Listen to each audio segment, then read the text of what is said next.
avec nos chers invités Francisco Napokura, journaliste freelance, et Firmin Teko Agbo, lui est chroniqueur politique. Nous allons ensemble parler de l'Afrique du Sud, Covid-19. Pretoria se lance dans la production de son vaccin. Nous allons également parler de la République démocratique du Congo, tollée après l'achat de 500 gypses pour les députés. Et puis Niger, le groupe EI revendique une attaque à Niamey, Togo, pour finir en route vers le Commonwealth. Chers amis, bonjour. Francisco, vous allez bien? Oui, bonjour, mon cher ami Michel. Ça va, non? Oui, ça va, ça va. Ça va aussi. Ouais, bonjour, M. Takwa, merci de m'avoir invité. Ça va?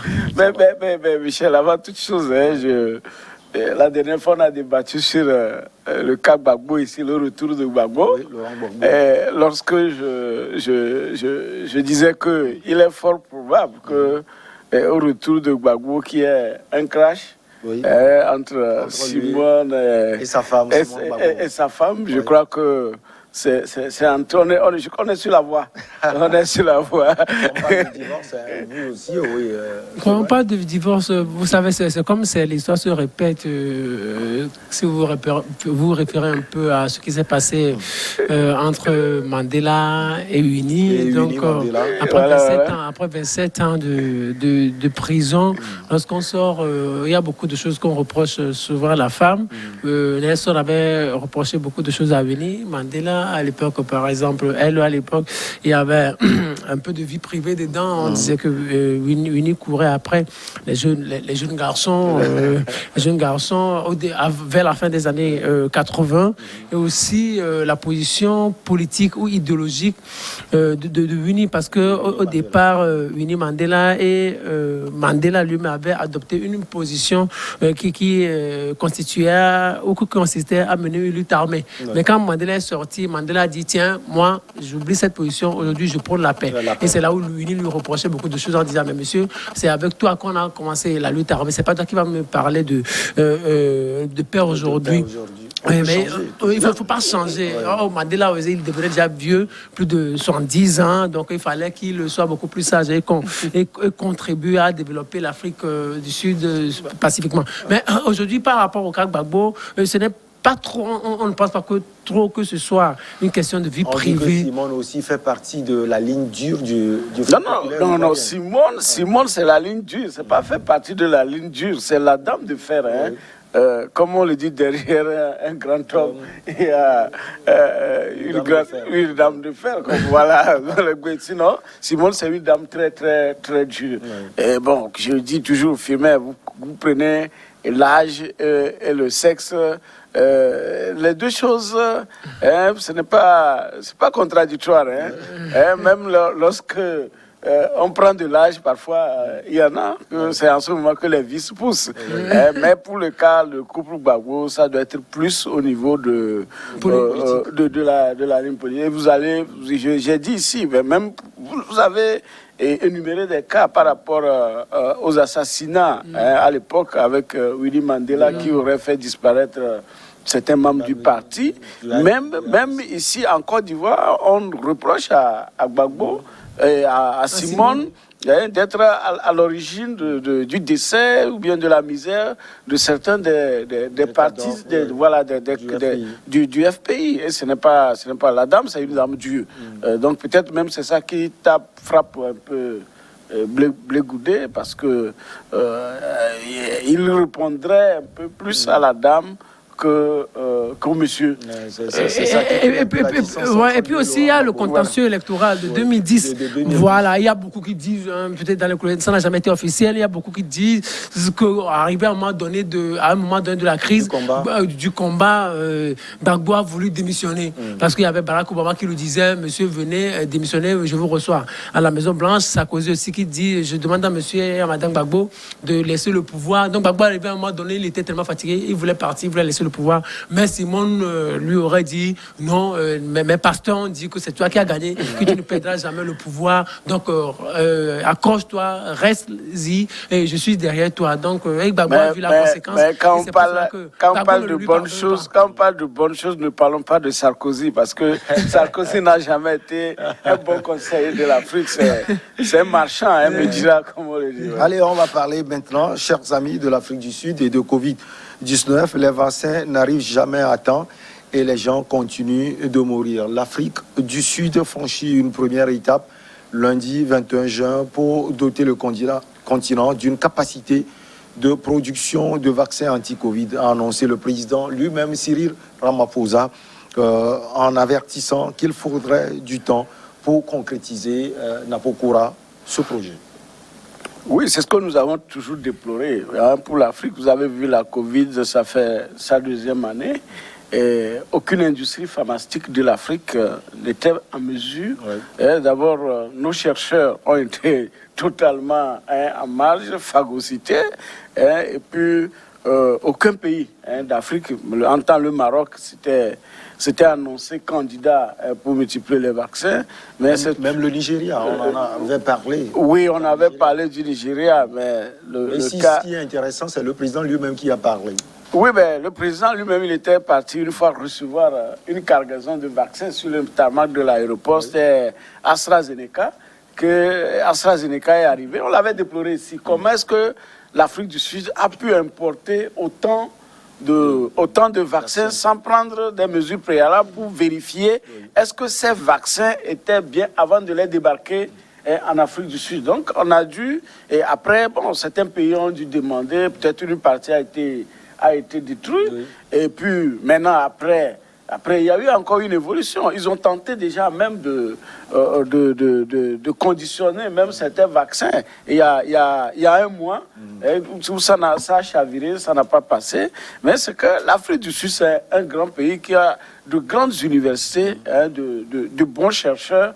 Mais on n'arrive pas à comprendre comment est-ce que nos pays n'arrivent pas à mettre suffisamment de moyens à la disposition de leur laboratoire. Ouais, c'est l'Inde qui devait nous venir en aide, mais étant donné que le virus a pris une propension grande avec une variante qui est plus, disons, qui est plus têtue, donc l'Inde, du coup, ne pouvait plus fabriquer les vaccins comme AstraZeneca, dont il a déjà reçu chose pour l'Afrique. Donc, il faut que l'Inde s'occupe de l'Inde des Indiens avant de passer à l'Afrique. Donc, Cyril Ramaphosa... Il y a des cas également, des cas en Inde.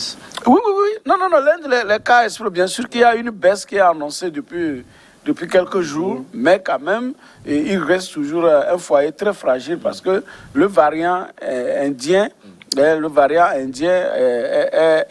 plus redoutable. Voilà. Finalement, Teko, on dit que c'est à peu près 2% de la population africaine, il faut le préciser, qui, à un moment donné, ont été vaccinés. Maintenant, l'Afrique du Sud représente 35% des cas de contamination sur le continent. C'est sans doute ce qui a poussé le président lui-même, Cyril Ramaphosa, à prendre l'initiative. Oui, le pourcentage même devrait le heurter sa sensibilité. Et moi, je me dis qu'il s'est pris un peu trop tard. Moi, deux petites observations. La première, ou peut-être deux petites interrogations. La première interrogation, je me demande si cela va prospérer. Voilà. Et cela va prospérer parce qu'au début de Covid-19, on a vu toutes les initiatives locales africaines. Il y a Covid malgache, Covid organique, même le Bénin avec son... Voilà, le Bénin avec ses histoires de chlorophylle. Non, même pas. Non, le Bénin avait un produit et qu'ils avaient une sorte de pharmacopée qui avait été même validée avec les chercheurs burkinabés parce que c'est ensemble qu'ils travaillent. À l'époque, il paraît que le monsieur était passé par le Togo, on ne l'a pas accepté. Donc finalement, c'est le Burkina qui l'avait accueilli où il travaillait déjà. Et qui avait même fait des présentations. On a suivi l'éloquence des ministres de la Santé à l'époque. On connaît surtout, si on peut le dire, la maestria du Bénin dans ce domaine. C'est vrai que peut-être on n'a pas accompagné le Bénin dans oui, c'est ce que je dis. C'est pour cela que je demande si l'initiative sud-africaine pourrait prospérer. Dans la mesure où le Bénin, l'exemple que vous venez de citer, est palpitant. Il y a le Congo, Brazzaville aussi, le Congo démocratique aussi, qui avait fait connaître leurs initiatives. Même au Togo, il y a des chercheurs de l'université qui se sont, voilà, de l'université de Lomé, qui se sont soulevés pour faire sortir quelque chose, mais on a vu l'échec palpitant de toutes ces initiatives.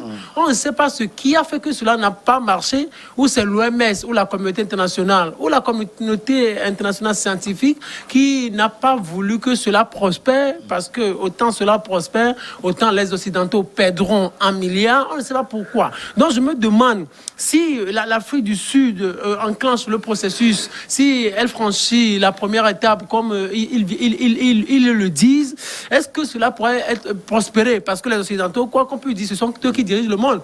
Ce sont eux qui dirigent, qui donnent les directives à suivre dans ce monde. Si cela prospère aujourd'hui, je pense que toute l'Afrique du Sud, le continent, bien sûr, va se tourner vers l'Afrique du Sud. Va se tourner vers l'Afrique du Sud.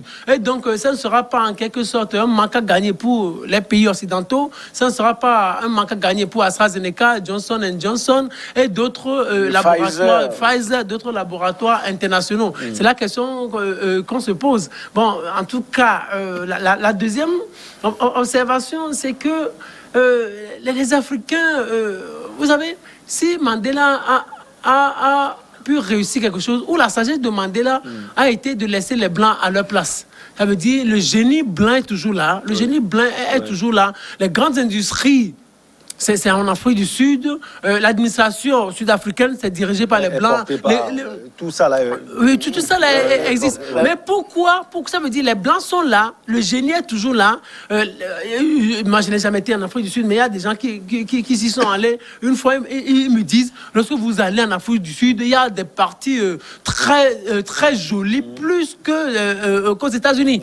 Donc, ça veut dire qu'il y a un génie là-bas. Mais la Sud-Afrique n'a pas su profiter de ce génie-là. En réalité, il devrait, le pouvoir ou l'État devrait investir dans assez de recherche pour permettre aux laboratoires sud-africains de faire partie des meilleurs, en quelque sorte. En réalité, au sortir dès les premières sorties de coronavirus, l'Afrique du Sud devrait en quelque sorte s'engager pour trouver des solutions idoines et peut-être sortir un premier vaccin qui serait aujourd'hui en train de concurrencer les Pfizer, les Johnson & Johnson et les AstraZeneca. Mais on n'y est pas. La troisième chose, il sera intéressant que l'Union africaine, la CEDEAO, les organisations sous-régionales s'y intéressent et s'associent à l'initiative sud-africaine. Parce que laisser Ramaphosa seul face aux Occidentaux, je pense qu'elle va lui être difficile. Parce qu'il est difficile d'affronter les Occidentaux, et surtout quand on parle de milliards,